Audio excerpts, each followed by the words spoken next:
یا دیگر وہ ریاستیں جہاں پہ انتخابات ہو رہے ہیں وہاں پہ بھی بھارت کو یا بی جے پی کو، خاص طور پہ بی جے پی جو ہے اس کو بہت زیادہ جو ہزیمت کا سامنا کرنا پڑ رہا ہے کہ ان کے جو امیدوار ہیں ان کو وہاں سے جوتے مار کے بگایا جا رہا ہے۔ ایک ویڈیو وہاں پہ وائرل ہوئی جس میں بی جے پی کے جو امیدوار ہیں وہ جا کے کسی جلسے کے بعد لوگوں سے ملنا چاہتے ہیں، تو لوگوں نے کیا کیا کہ جوتے کے ہار پہنا دیے۔ اس کے بعد ایک جو امیدوار تھے ان کو باقاعدہ طور پر پولیس نے بچایا، مار پڑی ان کو، ٹھنڈے وہ کیا کہتے تھپڑ پڑے ان کو، اور بڑے برے طریقے سے وہاں سے بگایا، اور وہ بھاگتا ہوا وہاں سے جان بچانے میں کام ہوا، نکل گیا۔ تو اس طرح سے اب اندرونی طور پہ بھی اس کے مسائل جو بڑھتے جا رہے ہیں، اندرونی بیرونی تو بڑے ہی ہوئے ہیں کہ وہ کسی بھی ملک کے پاس جاتا ہے تو وہ اس کو عزت نہیں ملتی جو ایک ملک کے سربراہ کو یا کسی ملک کے وہ جو جاتا ہے وہاں پہ مہمان اس کو ملنی چاہیے، تو وہ نہیں مل رہی۔ اس کے برعکس اگر دیکھیں تو 2025 مئی کے بعد جب ہم نے بھارت سے جنگ جیتی، اس کے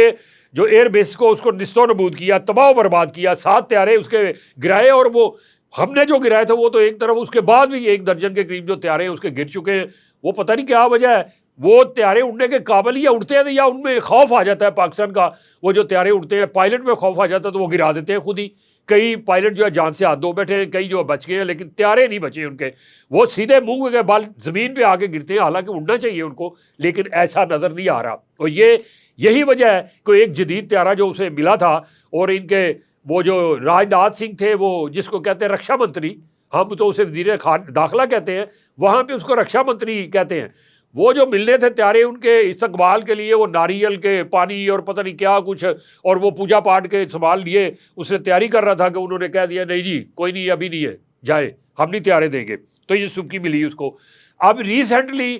ایران اسرائیل امریکہ جنگ کے دوران بھی اس نے ایسا رویہ اختیار کیا اور جا کے کہا جی میں تو اسرائیل کے ساتھ ہوں، جی میں تو بھائی اس کا وہ چونکہ فادر لینڈ ہے تو میں مدر لینڈ ہوں، لہٰذا میرا تو اس کے ساتھ ہے۔ اور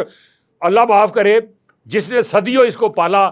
پلے سے پیسے دیے، یہ اس وقت 60,000 کروڑ روپیہ دے دیا اس کو، جب وہ اس کے پاس ایک ٹکا نہیں تھا لوگوں کو دینے کے لیے، تجارت کرنے کے لیے، تو اس کے بینک میں رکھوا دیا ایران نے، اس کو بھی دغا دے دیا اور کہہ دیا یہ دہشت گرد ملک ہے۔ اندازہ لگائیں ذرا، دہشت گردوں کے ساتھ صدیوں تم نے تعلق رکھے ہیں، یہ کیسے تم بندے ہو یار؟ دہشت گرد وہ نہیں تم ہو۔ اور اس کا رزلٹ دیکھ لیا نا آپ نے۔ پاکستان کو اللہ کا فضل ہے کہ مئی 2025 سے لے کے اب تک جو عزت اخلاقی، سفارتی، بیرونی، اندرونی ملی ہے، اس کا شاید ہی ہم خواب کبھی دیکھا کرتے تھے کہ ہمیں وہ عزت سے پوری دنیا نے نوازا ہے، نہ صرف کسی ایک ملک نے، سوائے چند ایک جو ہے، انڈیا ہے، اسرائیل ہے، یا افغانستان ہے کہہ لیں، یا کچھ ہمارے اندر کے یہ یہاں پہ بھی ہمارے کچھ ادھر انبکت ہیں، بھارت کے اندر کچھ ہمارے بھی یہاں پہ پیدا ہو گئے انبکت، تو وہ ان کی وجہ سے تو کہہ سکتے ہیں کہ ان کو شاید یہ اچھا نہ لگتا ہو، لیکن پوری دنیا جو اس وقت پاکستان کی سفارتکاری کی گواہی دے رہی ہے۔ پاکستان کے ترانے، پاکستان کے لیے نغمے گائے جا رہے ہیں وہاں پہ۔ اب اس میں دیکھ لیں، چین کی بات کر لیں، ایران کی بات کر لیں، یو اے کی بات کر لیں، قطر کی کر لیں، سعودی عرب کی کر لیں، ترکیہ کی کر لیں، یا باقی ممالک کی کر لیں، تو ترانے بنا کے پاکستان کو خراج تحسین پیش کر رہے ہیں کہ بہت اچھا کام کر رہا ہے، اس نے اچھی سفارتکاری کی ہے، جنگ رکوا دی ہے، کروڑوں لوگوں کو بچا لیا ہے۔ اب وہ کروڑوں جانیں جو بچی ہیں اس حوالے سے بہت سے یورپی ممالک میں بیلٹ اینڈ پاکستان کے نعرے لگ رہے ہیں۔ واہ کیا کر دیا پاکستان نے، نعرے وہاں پہ لوگ جو ہے سب پاسپورٹ کی عزت کرنا شروع ہو گئے ہیں۔ ایئرپورٹ کے اوپر ہمارے پاسپورٹ لے کے جاتے ہیں لوگ جو ہیں تو ان کو عزت ملتی ہے، پاکستان زندہ باد کے نعرے لگتے ہیں، جیوے جیوے پاکستان کے نعرے لگتے ہیں۔ تو دوسری طرف آپ دیکھ لیں، اب وہ سرنڈر مودی جو ہے وہ بیچارہ منہ چھپاتا پھر رہا ہے، نہ وہ اپنے ملک کے اندر جو جہاں پہ ہو رہے ہیں اس کے انتخابات، وہاں پہ اس کا کوئی ڈھونگ کام آ رہا ہے، جو ڈھونگ چاہتا تھا وہ ایسے ہی اپنی عبادت گاہوں پہ حملے کروائے اور کہہ دیا جی یہ دیکھیں جی ہم پہ ظلم ہو گیا، یہ جو اقلیتیں انہوں نے حملے کر دی۔ بعد میں تفتیش ہوئی، پولیس نے دیکھا تو وہ سارے کے سارے ان وقت نکلے، وہ سارے کے سارے وہ باجوہ سرکار کے، بی جے پی کے، آر ایس ایس کے گنڈے نکلے، تو وہ بھی پھر اس کے بعد سبکی حاصل ہوئی۔ اور اب وہاں پہ ایسے ہی لگ رہا ہے کہ بڑی مشکل ہے کہ جو مودی ہے آنے والا جو الیکشن ہے وہ جیت سکے گا۔ یہ چھوٹے موٹے الیکشن تو اس نے جیت لیے، لیکن آنے والا الیکشن لگ نہیں رہا جیت سکے گا۔ ہمیں اب بھی ان کے جو ہے، جو ان کا میڈیا ہے خاص طور پہ، جو جھوٹ کے سوا کچھ کہتا ہی نہیں ہے، اتنے جھوٹ۔ جب جنگ ہوئی تو کہہ دیا جی پنڈی فتح کر لیا جی، وہاں کراچی میں فوجیں، جو لاہور کی بندرگاہ اس پہ قبضہ ہو گیا۔ بعد میں پتہ چلا کہ یار یہ تو وہ تو 200 اپنے فوجی ان کے جو ہے وہ جنم حاصل ہو گئے، انہوں نے قبضہ کیا کرنا تھا اور وہ ساری دنیا میں اس کی سبکی ہوئی، اور دنیا کے اندر اس کو کہا گیا کہ جھوٹا میڈیا ہے، اس کا میڈیا کی یعنی سچائی کسی صورت بھی کوئی قبول کرنے کو تیار نہیں ہے، کیونکہ یہ مارتا ہی جھوٹ ہے۔ اب بھی اسی صورت میں دیکھ لیں، ہم کوشش کر رہے ہیں کہ جانیں بچیں، قیمتی جانیں بچیں، کروڑوں لوگ جو ہیں اس وقت مشکلات کا شکار ہے، پورا یورپ سمیت ساری دنیا جو ہے اس وقت اس جنگ کی وجہ سے اس کی معاشی مشکلات جو ہے بڑھتی جا رہی ہیں۔ تیل کی قیمت کہاں پہ چلی گئی، گیس کی قیمت کہاں پہ چلی، باقی جو اشیاء خور و نوش ہے، تو کوشش پاکستان کی ہے کہ جلد سے جلد معاہدہ ہو جائے، جنگ رک جائے، تاکہ یہ دنیا میں امن آ جائے، اور اس کے بعد وہ دنیا جو ہے وہ دوبارہ سے جو مہنگائی ہے اس کے چنگل سے نکل جائے، اور جو مہنگائی کا سیلاب ہے اس سے بچ جائے۔ ہمیں یہ اکثر ان کا میڈیا جو ہے وہ جو ان کے 3-4 خاص طور پہ وہ ہیں اینکر ہیں، کوئی کہتا ہے کہ میں میجر ہوں اور وہ 5 سال فوج میں رہا اور باتیں کرتا ہے، پتہ نہیں کتنا کوئی اس کا 30 سال کا تجربہ ہوگا، یا پھر ان کا ایک وہ جو مچھڑ تھا ایک ہے ان کا جو جنرل ہے، وہ بھی اس کو دیکھ لیں، اب وہ کچھ راہ راست پہ آ گیا ہے۔ وہ اب کہتا ہے بھائی جب تک جو ہے نا سید حافظ عاصم منیر صاحب ہیں فیلڈ مارشل، جب تک پاکستان کے وہ سربراہ ہیں اپنی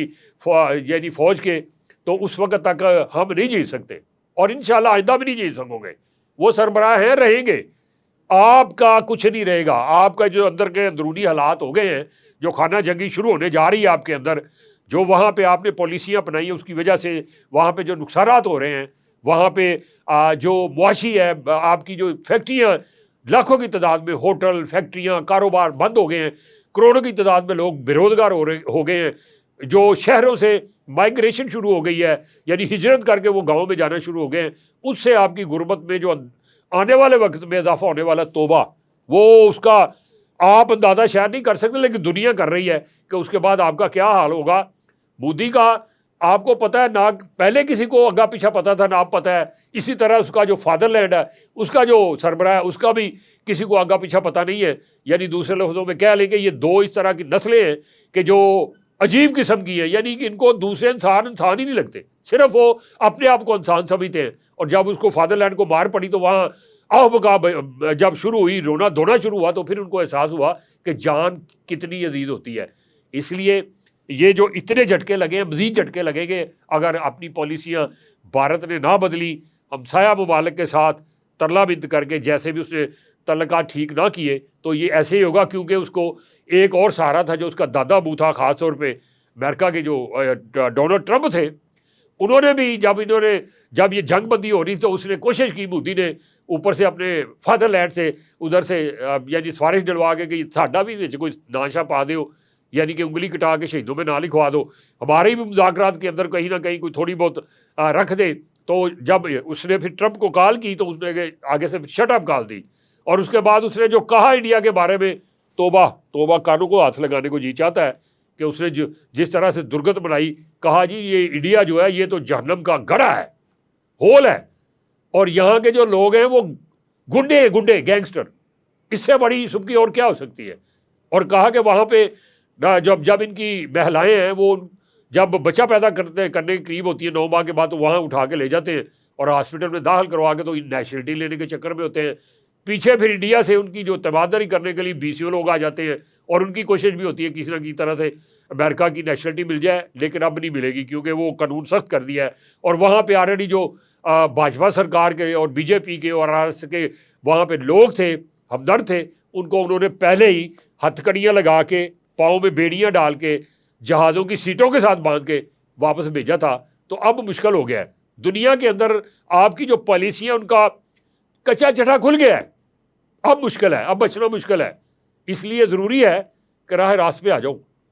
اگر پنگا لینے کی کوشش کی، جو کہ تم اب نہیں لے سکو گے، جو تمہیں بڑا مان تھا رافل، اب وہ نہیں ملنے والے، تو تیجس کے ساتھ کیا لڑو گے؟ وہ تو بیچارہ اڑ ہی نہیں سکتا، لڑنا اس نے کیا ہے۔